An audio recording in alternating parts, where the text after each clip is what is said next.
तर पुढची बातमी, राज्यसभेचा उमेदवारी अर्ज दाखल करण्याचा उद्या शेवटचा दिवस आहे आणि राष्ट्रवादीच्या आजच्या कोर कमिटीच्या बैठकीत उमेदवारासंदर्भात अंतिम निर्णय होणार आहे।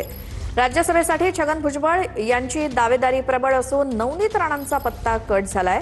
पुतण्या समीर भुजबळ यांना कॅबिनेटमध्ये घेण्यासाठी भुजबळ आग्रही असल्याचं सूत्रांकडून समजतंय। सुनेत्रा पवार यांच्या राजीनाम्यामुळे रिक्त झालेल्या राज्यसभेच्या जागेवर कुणाची वर्णी लागणार यावरून राजकीय हालचाली सुरू झाल्यात। शनिवारी भुजबळांनी पार्थ पवार, सुनील तटकरे, पटेल यांच्यासह मुख्यमंत्री फडणवीसांची भेट घेतली। पुतण्या समीर भुजबळ यांना मंत्रिमंडळात घेण्यासाठी छगन भुजबळ आग्रही असल्याची सूत्रांची माहिती आहे। मुख्यमंत्र्यांकडून मंत्रिपदाच्या फेरबदलाबाबत हायकमांडकडे विचारणा करावी लागेल असं सांगण्यात आल्याची सूत्रांची माहिती आहे। भुजबळांच्या अटीबाबत अद्याप भाजप हायकमांडकडून ग्रीन सिग्नल मिळालेला नाही।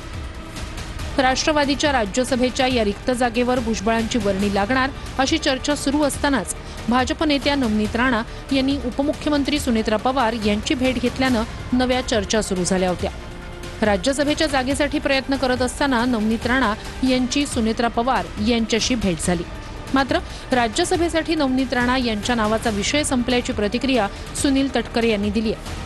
नवनीत राणांचा हा विषय राष्ट्रवादी काँग्रेस पक्षाकडे उमेदवारी देण्याचा संपलेला आहे। राज्यसभेच्या उमेदवारीबाबत राष्ट्रवादीची संध्याकाळी कोर कमिटीची बैठक होणार आहे। राज्यसभेवर राष्ट्रवादीकडून कोण जाणार या संदर्भात बैठकीत निर्णय होणार आहे।